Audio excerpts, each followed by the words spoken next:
April 24, 2026 இன்றைய நாளுக்கான இறை வார்த்தை.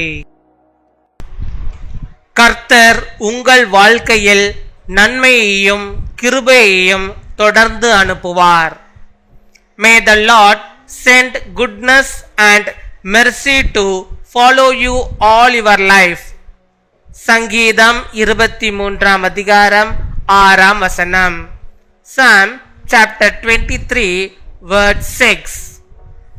என் ஜீவனுள்ள நாளெல்லாம் நன்மையும் கிருபையும் என்னை தொடரும்.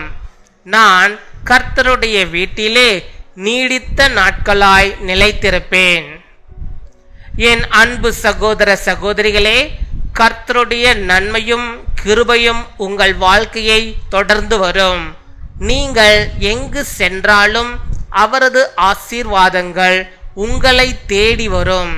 கடந்த காலத்தில் நீங்கள் சந்தித்த சிரமங்கள் இருந்தாலும் இனி நன்மை உங்கள் வாழ்க்கையில் வெளிப்படும். கர்த்தர் உங்களை ஒருபோதும் விட்டுவிட மாட்டார். அவர் எப்போதும் உங்களுடன் இருக்கிறார். Surely goodness and love will follow me all the days of my life, and I will dwell in the house of the Lord forever. My dear brothers and sisters, the goodness and mercy of the Lord will follow in all your life. Wherever you go, His blessings will come after you. Even if you have faced struggles in the past, goodness will now be revealed in your life. The Lord will never leave you. He is always with you. நாம் அனைவரும் சேர்ந்து பின்வரும் ஜெபத்தை ஏறெடுப்போம்.